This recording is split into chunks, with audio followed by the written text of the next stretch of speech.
Okay, I just wanted to come in and show my pumpkin. It had a water bath in it to keep it from burning, but I'm going to make a homemade pumpkin pie. And what I did was I got the seeds out of the pumpkin and just put the top back on it. And then you take and put just enough water, maybe about an inch of water in the bottom of the pan, and cook it on about 225, 250 until the inside's cooked. Mine got a little dark because right before it was done, Daisy put a cake in the oven, so I had to turn the oven up a little bit, and I forgot about the pumpkin.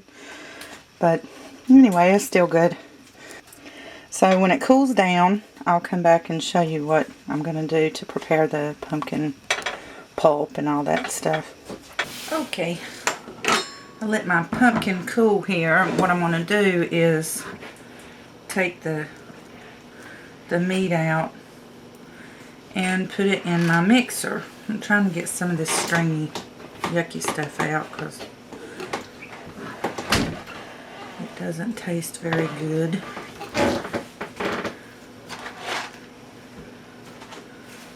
And it was kind of hard to get off. Daisy took the seeds out and this stuff. Sometimes it's better to just get it off when it's done and it's cold. I think I said I was going to put it in the mixer. I meant the blender. I'll try to get all of the meat off of it that I can. And there might be little places you don't want in there, so you have to check it real careful. This is really good. I made a homemade pumpkin soup a couple of weeks ago, and I wasn't real happy with the results, so I might try that again too. It's just something in the flavors that I didn't care for, but maybe if I try it again with the different spices, I might like it.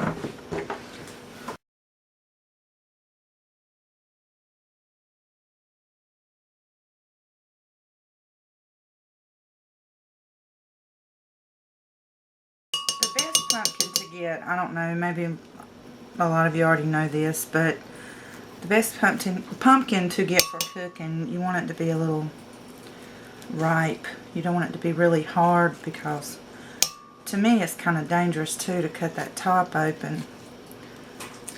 I got a couple when I made that pumpkin soup, and one was really not ready. I had a time cutting that sucker open. So you want to make sure it's a good, I think you can kind of feel it. It's a little more lightweight than other pumpkins, and it kind of sounds more hollow, I guess, when you thump it. I could be wrong. If we have a pumpkin expert out there, feel free to correct me.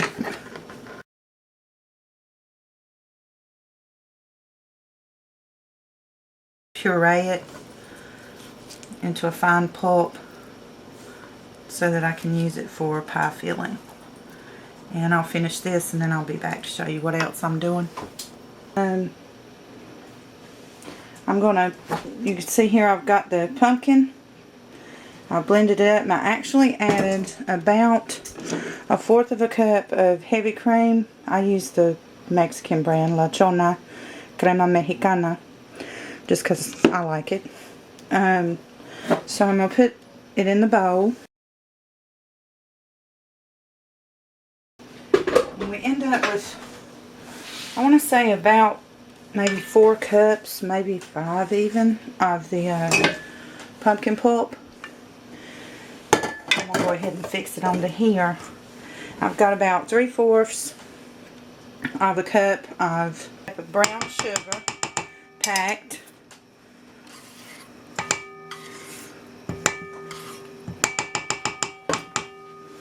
I'm going to add, I say, a teaspoon of vanilla extract, and the Yummo secret ingredient. Maybe it's not secret, I don't know. Maple syrup. And this is probably about 1/4 of a cup. I'm going to add all of that to it.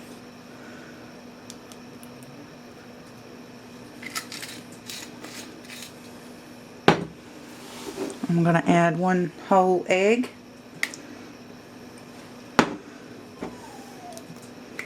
And I'm going to add some allspice, a couple teaspoons, and about a teaspoon of ginger.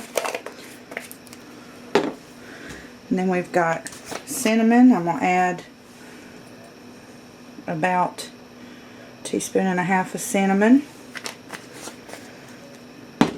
And just because I'm a little iffy on just the brown sugar, I'm going to add 1/4 of a cup of granulated sugar.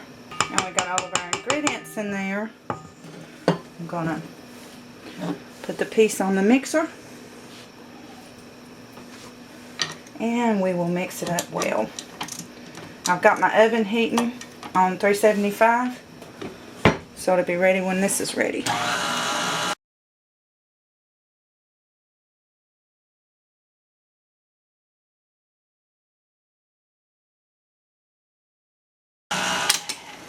Alright, I think that is good and mixed. So, let's get this thing off so we don't make a big mess.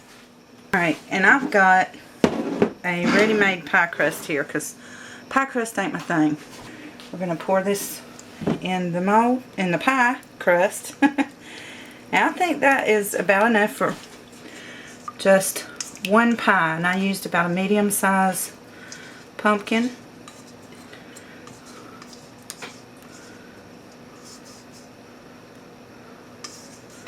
Now when I put it in my oven, I'm going to sit it on a cookie sheet so that it doesn't make a big mess in my oven. Yummo guys, this smells good already. So I'm going to stick that in the oven and I'll let you know the time for cooking it and all that when I come back. Alrighty y'all, there you have it. That's the pie. It's all done. It took about an hour on 375 and I guess one way you can kind of tell it's done is the way it starts to look on the edges of the actual pumpkin part of the pie here. It almost develops a sort of a film that you can see, and you see it's not as gelatinous looking, I guess. When it's done, it kind of starts to mesh to the pie crust. And I know it's done. It just has that look to it. So anyway, it looks yummy. I'm not going to show a slice of it because I'm actually going to put it up for a dinner that we're going to have in a couple of days. But anyway, that's it. That's homemade pumpkin pie. Yes, I know I didn't make the crust, but I just don't do well with pie crust. Every time I try to make a pie crust, I really screw it up. So I would rather just buy one ready-made. I got a couple of them at the grocery store for $1.58. So, I mean, you know, it's better to make it than to make a really good filling for it and then have just a really sucky pie crust to go along with it. So I don't do pie crust, like I said before.